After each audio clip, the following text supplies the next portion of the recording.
When a state leader starts firing both friends and foes, the warning signs are hard to ignore. In South Sudan, one by one, familiar faces are disappearing from the country's top leadership. President Salva Kiir's latest political shakeup has sent shockwaves through the capital Juba, deepening uncertainty in a nation where peace remains more promise than reality. In recent months, South Sudanese President Salva Kiir carried out a series of high-profile dismissals within his cabinet. In the latest, on January 19th, President Kiir dismissed his Interior Minister Angelina Teny. Teny is a senior opposition figure and the wife of former First Vice President Riek Machar, who is currently detained and facing charges of treason. No reasons were given for the dismissal.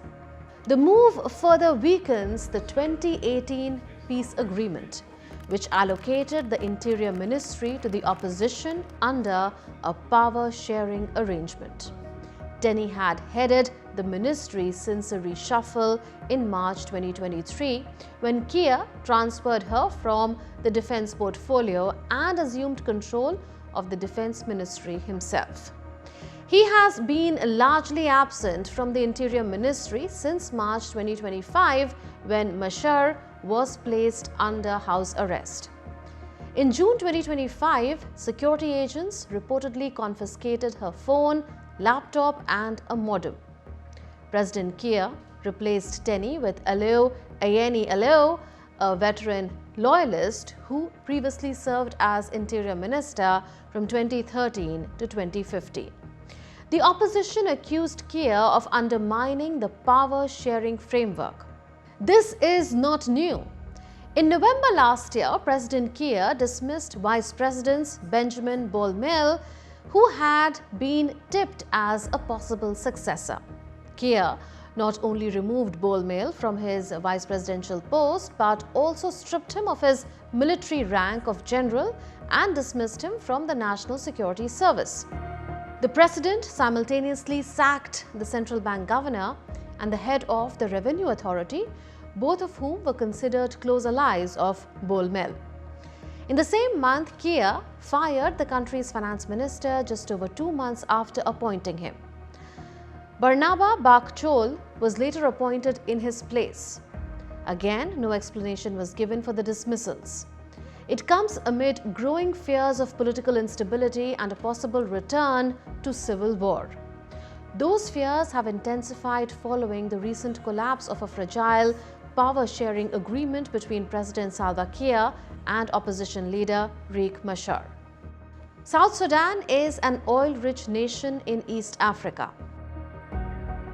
It gained independence from Sudan in 2011 as the outcome of a 2005 agreement that ended Africa's longest-running civil war.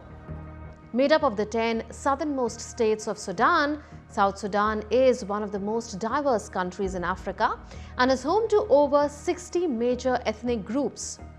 But what sparked the conflict that still haunts South Sudan? Just 2 years after independence, South Sudan slid back into violence. In December 2013, a civil war erupted after President Salva Kiir and his vice president Riek Machar fell out. Both were leaders of the Sudan People's Liberation Movement, the party that had led South Sudan to independence. But their political rivalry was fueled by ethnic tensions. Kiir belongs to the country's largest ethnic group, the Dinka, while Machar is a Nuer, traditionally seen as Dinka rivals. The fallout came to a head when Kiir accused Machar of attempting a coup and responded by sacking the entire cabinet, plunging the nation into a brutal conflict that would displace millions. The United Nations said that during civil war, an estimated 400,000 South Sudanese people have died and over 4 million people have been displaced. Analysts say the war descended into clan-based feuds, with militias routinely changing sides and paying little attention to peace efforts initiated by the United Nations or other multilateral organizations.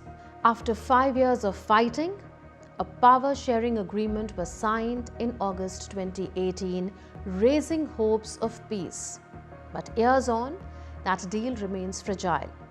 With repeated dismissals and a growing mistrust at the top, South Sudan is sliding back toward civil war. In recent weeks, opposition forces and allied militias have taken up arms against government troops. They have made rapid advances in Upper Nile and Jonglei, traditional hotbeds of ethnic newer opposition to President Kiir. Last week, the Sudan People's Liberation Army in opposition captured the town of Pajut. The fall of Pajut now puts Bor, the state capital, within striking distance of the opposition forces. On January 20, South Sudan's ruling party urged the transitional parliament to approve amendments to the 2018 revitalized peace agreement. The agreement provides that in the event of a conflict between its provisions and those of the constitution, the agreement takes precedence. But the cabinet's decision raises questions about how this principle will apply going forward, particularly as the government signals its intention to rely on the existing constitutional framework ahead of the 2026 polls.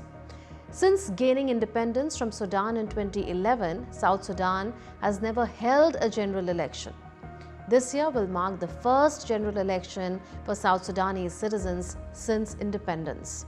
The last time they voted was in 2010, when South Sudan was still part of Sudan under the Comprehensive Peace Agreement signed in 2005.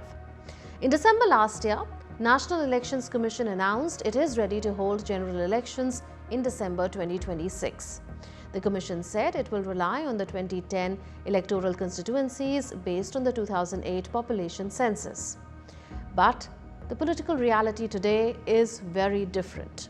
The 2008 census no longer reflects the current population, and much of the country has been reshaped by years of conflict and devastating floods. Many of the 2010 constituencies are now in areas heavily affected by displacement and destruction, raising concerns over how accurately the elections can represent the will of the people. South Sudan now stands at a crossroads. As Kiir consolidates power and dismantles the delicate architecture of the 2018 peace deal, the country's political future increasingly hinges on the ability of rival factions to avoid another descent into war. The coming months will test whether institutions meant to safeguard the transition can function amid deepening mistrust, or whether the momentum toward elections will be overtaken by renewed conflict. That's all in this edition of Connecting the Dots. We'll see you in the next episode with more raging issues. Until then, it's a goodbye from all of us in the Delhi newsroom. This is Munmun Bhattacharya signing off. Take care and stay safe.